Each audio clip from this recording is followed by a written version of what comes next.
તો આગળ વાત કરીશું કે જ્યારે વરસાદ ખેંચાતા ખેડૂતો અત્યારે હાલ ચિંતામાં મુકાયા છે। વરસાદ ઓછો પડતા તેમના પાકને નુકસાન થવાની ભીતિના કારણે ખેડૂતો ચિંતામાં મુકાઈ ગયા છે, કારણ કે પૂરતું પાણી ન મળતા તેમના પાકને નુકસાન થવાની ભીતિ પણ સેવાઈ રહી છે। તો આ સાથે જ આપણે જણાવી દઈએ કે જ્યારે દ્વારકાના ખંભાળિયા લાલપરાડા ગામેથી ખેડૂતોની વેદના સામે આવી છે। વરસાદ ખેંચાતા મગફળીનો ઊભો પાક સુકાઈ જતા ખેડૂતો પાકમાં ટ્રેક્ટર ફેરવી દીધું છે।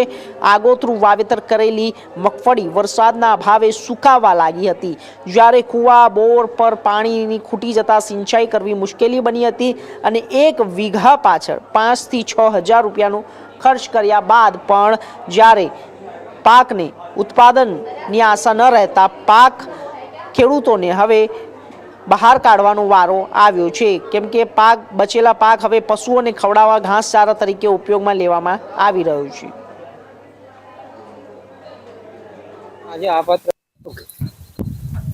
મારું નામ ડુવા મસરી છે। ખંભાળી તાલુકાના લાલપડા ગામનો ખેડૂત છું। મારી આ માંડવી 2-2.5 મહિના પહેલાંનું વાવેતર હતું અને વરસાદ ખેંચાતા બોરનું પાણી ખલાસ થઈ જતા માંડવી અત્યારે ટ્રેક્ટરથી પાડી નાખી છે। આમાં કોઈ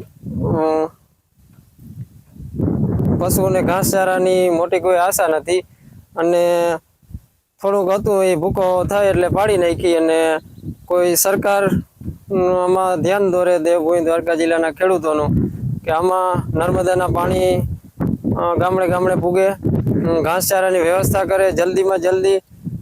શ્રાવણ મહિનાના લગભગ 15 દી વયા ગયા છે અને ભાદરવા મહિના ત્યાં એક ખેતરમાં હોય ને એક ખેતરમાં ના હોય એવો વરસાદ હોય, એટલે કોઈ મોટા વરસાદ હવે થાય તો સારું છે ખેડૂતો માટે, ના થાય તો દેવભૂમિ દ્વારકા જિલ્લાના ખેડૂતોની મુશ્કેલીમાં વધારો થઈ શકે છે।